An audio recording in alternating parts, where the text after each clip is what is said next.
Well, good morning YouTube, here we are on a Sunday morning in December, 0 degrees, bit of blue sky, and this morning we're heading to Streetbike Halsowing to do a toy run, little charity ride to the Birmingham Children's Hospital and the Ronald McDonald House. Now, Streetbike do this every year, and I've done a couple of them now. So here we are, 2019, we're back again. So there's a couple of little serious stories I want to talk about this morning. Now I know we like to have a mess about in our videos, and we like a laugh, but today it's a little bit different. We're doing these charity rides. I've got a couple of stories to talk about from people and their experiences with the Birmingham Children's Hospital. The first you all know, which is Goose. You all know Goose, which is the funny man who's always messing about, but Goose himself, that's quite a big story. I probably won't say too much about it, I'll leave that to Goose if that's something he wants to talk about. But Goose's youngest son is not long turned 21, but his son Ben, he was born with a heart defect. And literally from the moment he was born, he spent most of his early days in the Birmingham Children's Hospital having heart surgery. Now Goose himself obviously had to be there all the time, which is what you would do. So obviously balancing work, getting himself there. And I know Ben went through quite a lot of major heart surgery. I didn't know Goose at the time then, and I mean Ben's now 21. He's still got surgery to have done, so this is a life thing for the rest of his life. And you know, I couldn't imagine what you go through, what you have to do, what your thoughts are, especially that time when the hospital tell you there's a problem. I don't know how. And Goose says a lot himself. It's a lot of the time it's why he's the way he is and as funny as he is, that he's seen and had so much crap that, you know, he likes to enjoy life as much as he can, which you can't blame the bloke. You can't blame him at all. So we're just going up to Streetbike now, which when the ride starts, I'll just talk about the other story about a friend I know, Mark, and his little son Lukas. Now it's been quite an hard night, and I still feel quite nervous now that whether to do this story. It's going to be a hard story to talk about. It's the first time I've ever had to talk something like this that serious on camera, so I'm not sure whether I can do it. But I'm going to try my best for you, Mark. Here we are, up at Streetbike.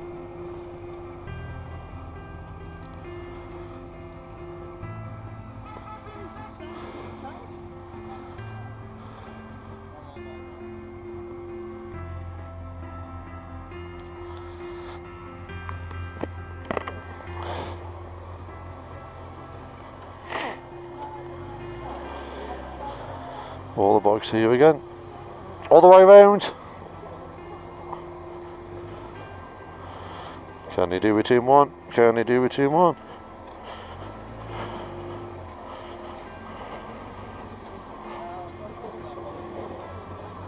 Thank you very much. So here we are at Streetbike.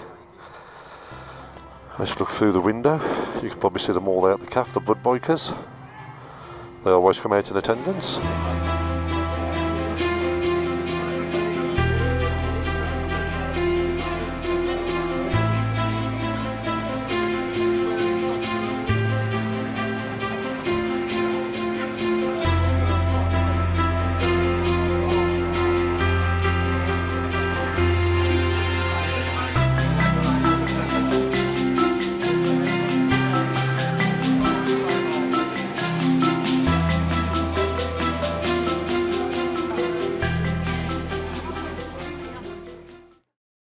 So here we are. That's if you can hear me over all the engines. we're starting to move. The convoy's on its way, the sun's shining. Let's get this ride a-rolling.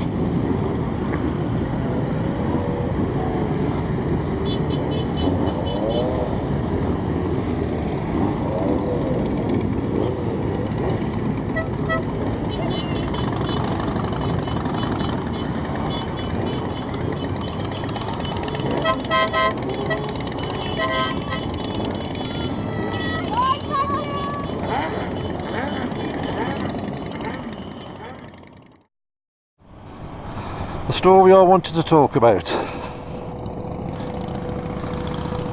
A friend of mine, Mark Duberry, and his little boy Lukas. Now Mark is a big fella. I have spoke to him and to make sure I'm okay to discuss what I'm about to discuss on this video.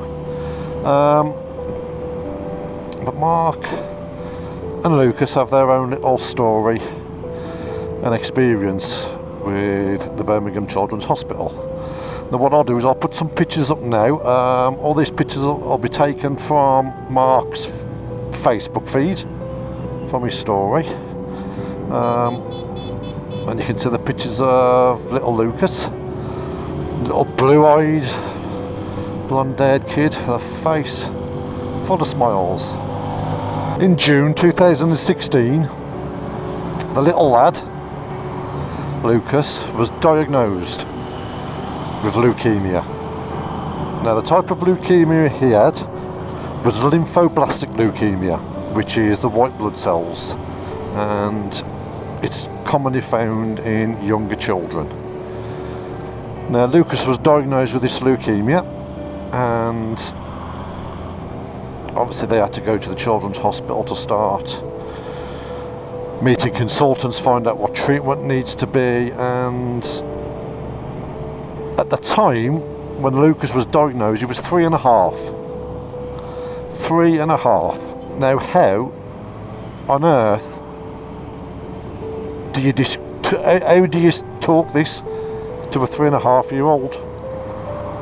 I mean, I've got kids myself. I've got a 13-year-old daughter and I've got a 5-year-old son. Now at the minute my 5-year-old son, he's not very well. He's got a cold, so obviously he's lying on the settee. Trying to get him to have some Calpol is a mission on its own. He doesn't understand why he's having it, he doesn't like it, I don't like the taste. So Mark, my friend, out, and I can't even put it into words how you try and discuss this with a 3.5-year-old. I mean, obviously they've got no understanding of what's happening to them. I always remember, this is a funny story, this is just a little bit. I remember when I was little, and I remember our bathroom was, you had to walk through the living room, through the kitchen, and then we had an extension out the back. And I could have only have been 4 or 5 at the time. And I remember if I wanted to go for a wee, when it was dark, I was scared because the monsters. And this story, it's that vivid in my head, I can remember it. And I remember when I used to go to the toilet when I was little, I used to walk through the kitchen, it was dark, put the light on. And as I was weeing, I remember I used to try and wee as hard as I could into the water so it sounded loud. And the reason I used to do this is that in my head I thought, if the monsters can hear this wee and how loud it is, they'll think this is my dad and the monsters won't come and get me, because my dad is here and the monsters are scared of me dad. That must be very, very similar, I'd imagine, to most parents. You know, you are the protector. And I think in most kids' eyes, the parents, they know everything, they can protect them from everything. Yeah, that's that little story. And in my head, I believed it, and then I felt safe going to the toilet, because to me, my dad was everything. He knew everything. He was the strongest man in the world. He could protect me from anything. What more did I need apart from my dad? So obviously Mark's now in this position, as he was anyhow, but he's now this guy who's got to try and make everything right. So Mark and Lukas, they go and obviously see the consultants. and Lucas has to start chemotherapy. Now the chemotherapy for this time of leukemia Lucas had, it's not kind of like a short dosage. Now when my mother had cancer, she had chemotherapy, and it was like, you know, 3 days every 3 weeks for about 12 weeks, and that was her chemotherapy session. Now for Lucas, his chemotherapy session is for 3 years. 3 years he's got to have chemotherapy. Now that's nearly as long as how old he is at the time. 3 years of solid chemotherapy. That must have been horrendous to find out. That's because we all know the side effects and what chemotherapy does, especially to such a little soul like that.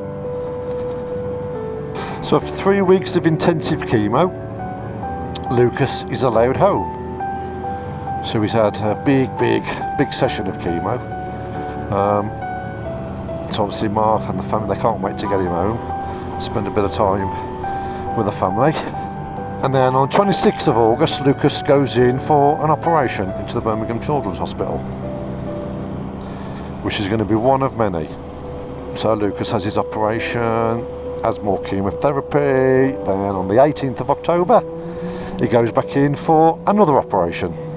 1st of November, Lucas goes back in again for yet another operation. And obviously while all this is happening, he's still having his regular chemotherapy. 23rd of November, he goes back in again for another operation. 7th of December, goes in for another operation. And obviously they then discover then that there's no more blood clots on the lungs, so things are starting to look quite good. 21st of December, Lucas gets to go home, and they spend Christmas at home. So I'd imagine that must be awful, having to spend Christmas with your child in the hospital. And obviously that's what today's charity ride is about, because obviously there is children there in the hospital. Anyhow, on the 30th of December, Lucas is rushed back into the hospital. He's not doing well, and obviously with the chemotherapy it destroys your immune system, so you're prone to any kind of infection, and obviously because you've got no immune system you can't fight it, and it really does knock you about. So we then move to the 25th of January, and Lucas starts to get some good results. He starts his maintenance treatment, which I believe it's not so much of an intensive chemo. I may have this wrong, so Mark and family, please, if any of this information I've got wrong or incorrect, or the dates are wrong, I apologise now. So it brings us on to then, obviously Lucas has still continued to have his treatment. We're now up to the 3rd of March 2017, and for Lucas it's a dress up day at his nursery, but the poor little lad, he can't even walk. He's that bad from the chemotherapy and that. You know, he wanted to dress up as a fireman, so obviously Dad, he gets him dressed, and he manages to get his fireman suit on, but you know, it's beat this kid that hard. Yeah, he can't even walk. So we're then on to the 10th of March 2017, and Lucas is rushed into hospital for an emergency operation. So the little lad, he's not very well at all. He's very poorly. And his operation goes well. And then on the 16th of March, it's Lucas's birthday, and he finally makes it home for his birthday. So all they want to do is just get him back. Obviously give him some presents, just try and have a bit of, I'd imagine, normal life with him. What Mark was showing, and you can see it in all the pictures, that little Lucas is so brave. He never moaned. I mean, obviously the little lad must have been in absolute agony. Absolute agony. All that treatment. But Mark was saying he always smiled, and he couldn't wait to to see Mark fighting him, wrestling with him. Said, you know, he always kept on his brave little face. Then on the 27th of March, Lukas goes in for yet another big operation. More treatment and more chemo. So you can kind of see the pattern here. It's every month it's something big going on, in and out of hospital. And that's besides his regular chemotherapy treatment. You know, this little kid, he really is a poorly kid. The one thing I remember Mark saying is obviously he'd been in hospital that much, had that much treatment, and obviously he was in pain.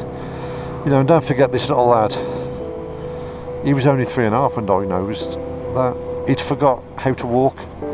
He had to learn how to walk all over again. So throughout the rest of the year, Lukas has his treatment, he's in and out of hospital. They do a little bit of normal things. He goes on holiday, goes to the favourite things he likes to do.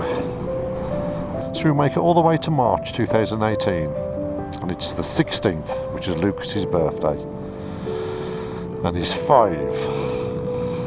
He's the big 5 years old, and all the nurses are amazed at how well he's doing. You know, he really is. The guy is a trooper. He's fighting good.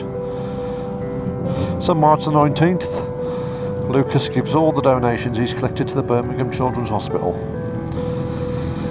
So never mind the poor little lad being ill and all treatment he's having, he still manages to raise funds to help the hospital. We then jump to the 3rd of September 2018, and Lukas starts school. And Mark was saying how excited he was and full of energy. You'd see the other kids, you know, he just wanted to get to school and be, I suppose, a normal kid. Just wanted to go and play, have fun, do the kid things. We then jump to November, and Lukas goes in for a brain scan, and they have the good news that it hasn't spread. So it's fantastic news for the family, and Lukas gets to enjoy a holiday in Lapland.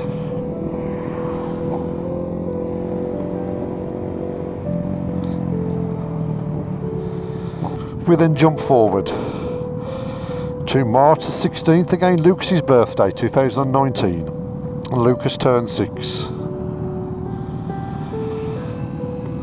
So it's been a good couple of years so far. He's been in hospital and out many times, but the family did manage to get a few holidays in, and they did start to do a few things normal, I suppose what normal families do. It then brings us up to the 22nd of March 2019, so it's just after Lukas's birthday, and Lukas, he starts to get ill, and they take him into hospital.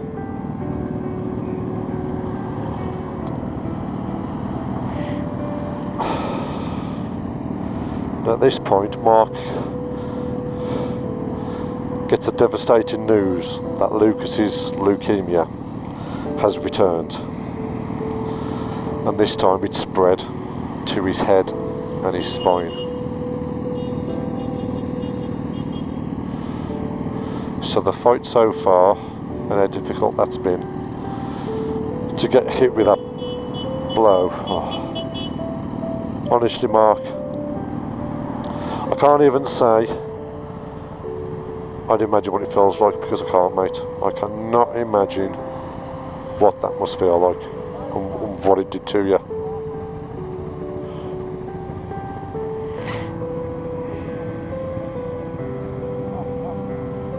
So now at this point, the doctors have now told Mark that Lukas he's fighting for his life now. You know, the leukemia has really taken bad shape. So Lukas goes in for intensive chemo,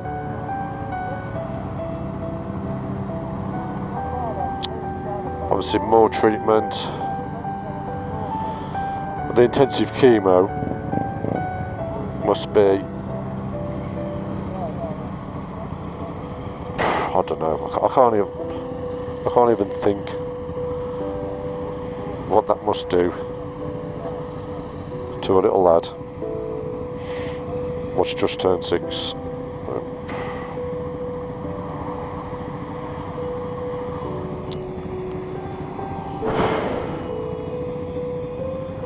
So we get to the 24th of April and Mark meets with the doctors to be told the news that Lukas is in remission. So you imagine, oh God, you imagine that news. What? Oh, you can't, can you? You can't. It's choking me here thinking about it.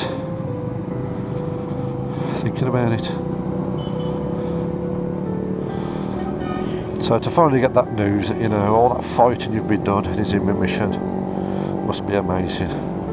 But obviously Lukas, he's still got to continue his treatment up until September 2019. So the little lad's still going to be poorly, there's no doubt in that, but just that word remission, it must have meant so much to hear that at the time. So it brings us into early May, and Lukas, he has to have lumbar punctures done. Now I know my wife had a lumbar puncture done when she had suspected meningitis, and that is not the funnest thing to have done, trust me. So to do it to a 6-year-old little child must have been horrendous. And also then in May, Lukas, he starts spinal chemotherapy. You know, I mean, this treatment is just so aggressive. I mean, it destroys the body, destroys the immune system. But Mark keeps saying that, you know, you follow these pictures on his Facebook and he's there smiling, having fun. All he wants to do is play with his dad. Unbelievable little lad. So the consultants tell Mark that the next 3-5 months are going to be the hardest for Lukas. It's going to be the toughest time he's going to be going through. So coming into June, Lukas starts to enjoy their life a little bit. They get to go out and do a few things in between his treatment. And then Mark gets the news that a donor has been found in Germany, a matching donor for a bone marrow transplant. Preparations are all made for that, but it then gets delayed slightly, and there is some problems with the donor, so the treatment gets pushed back a bit. Early September, Lukas then has intensive chemo and radiotherapy, which starts preparing him for the bone marrow transplant. Mark finds out it is a 100% cell donation, so that was quite a big, serious bone marrow transplant. And obviously due to the transplant, Lukas has to spend the next 40 days in isolation, infection control isolation, just so obviously he picks up any bugs, viruses, obviously because his immune system now is completely shot. And obviously he's got this bone marrow transplant in now, which is really to his body it's foreign cells in his body until his body accepts it. So obviously it's crucial time that he's kept protected as much as he can. Then we get to the 30th of September, and Lukas, he develops pneumonia, and so what they need to do is Lukas is then taken into intensive care and he's put into an induced coma to allow his body to rest. So, you know, so he just keeps him stable while his body tries to recover. You know, then You see the posts day in, day out from Mark. You know, the little lad's there in bed, and he's, you know, even the nurses, they're absolutely amazed at how well he's fighting it. This guy, you know, what a trooper. Even the doctors, they can't believe how well he's fighting it and how good he's doing. Such a strong little lad. 6 years old as well. 6. And his body goes through this. And he smiles, he fights it. Remarkable little human being. Well, these little kids, what they do and their resilience, it puts us adults to shame. It really does. Let's get these bikes parked up, because we're now here at the hospital.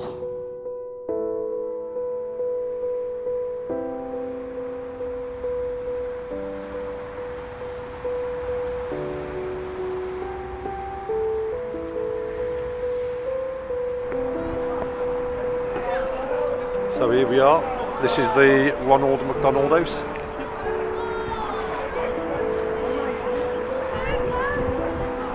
All those rooms up there, it's probably got the children in for Christmas. Over here we've got the Birmingham Children's Hospital. So obviously there's a lot of very sick children in here this Christmas. A few of them will make it home for Christmas.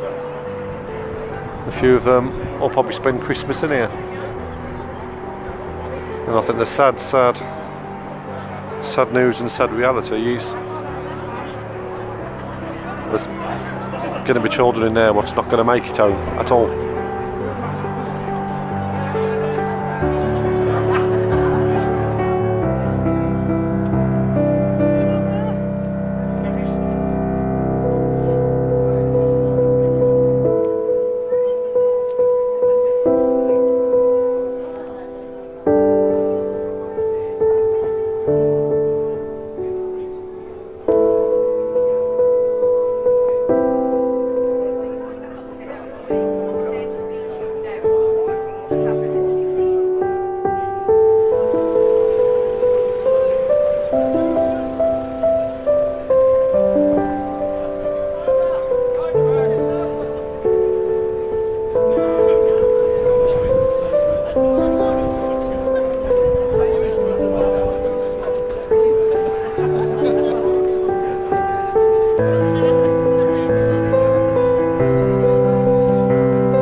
So there we go. We've just seen the bikes. The Streetbike van turned up. They've delivered all the toys and the items.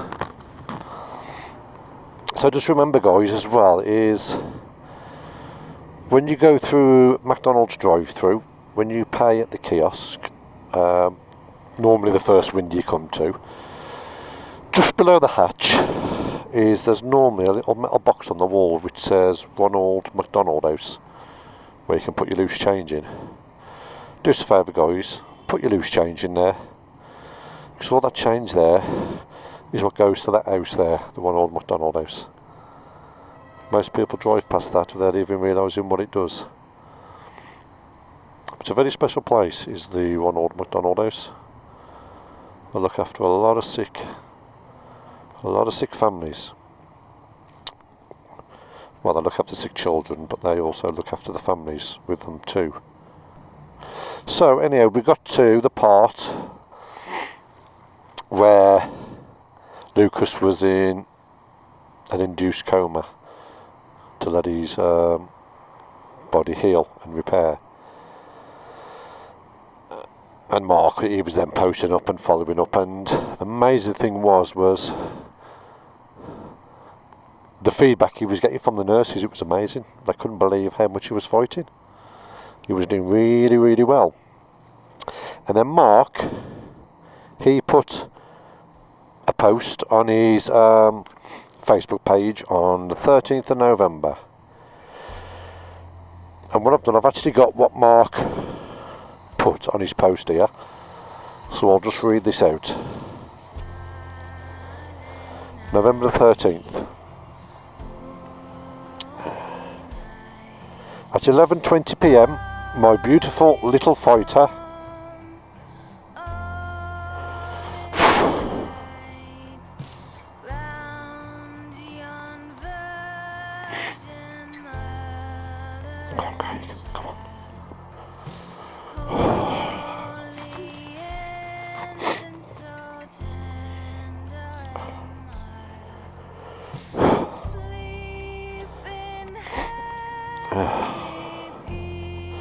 At 11:20 p.m, my beautiful little fighter gained his angel wings and died peacefully in my arms.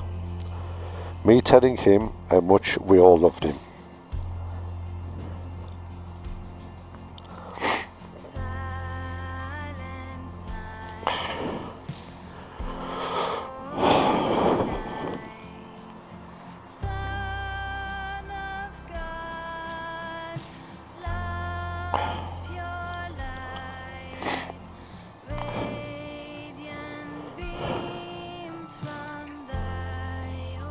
He changed my life over 6 years ago and was my best friend. Brave little soldier battled leukemia for over 3 years and spent 39 days in intensive care, shocking the doctors how much fight he had. I will miss you every second of every day forever till Daddy is with you.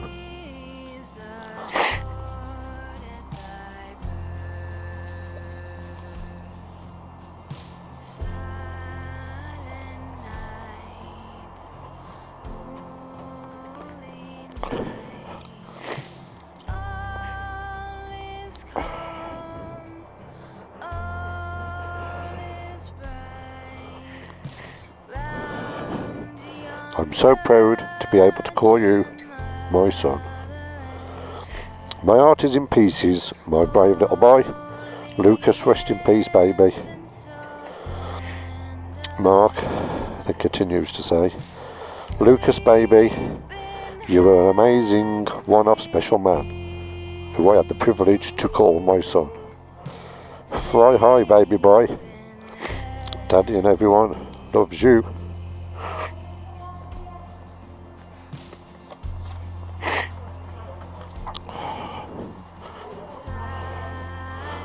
So much.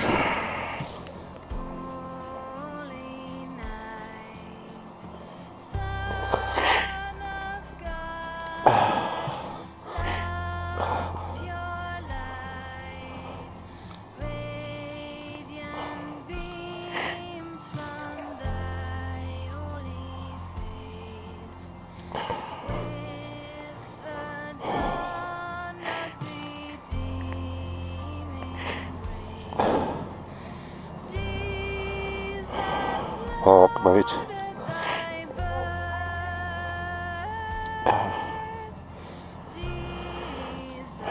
Our hearts are broken for you.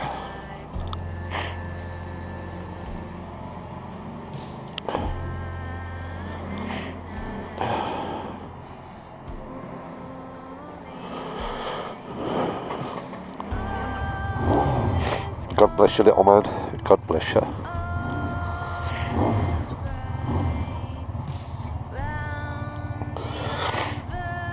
Now the charity that Mark has been supporting is the Grace Kelly Childhood Cancer Trust. Now this Cancer Trust, they kind of work with families and kids who've been diagnosed with cancer. Because Lukas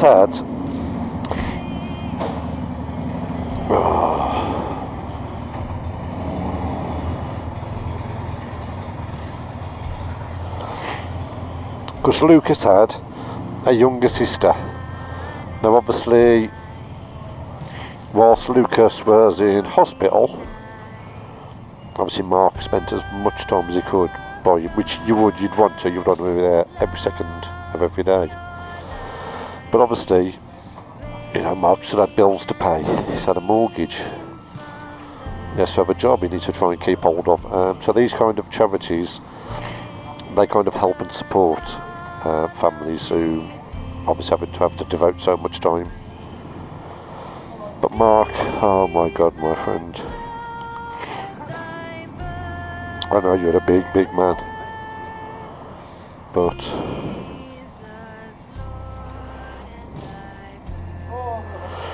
yeah, I don't know how you did what you did. Mark,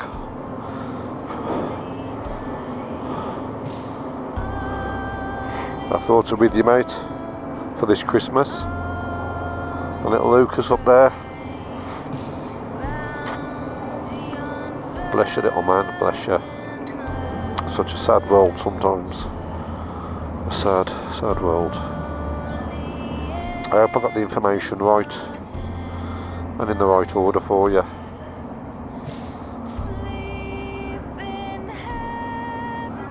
And I dedicate today's ride in memory of Lukas, who spent so much of his life in those hospitals, and you did too. So I dedicate this ride, mate, to the both of you.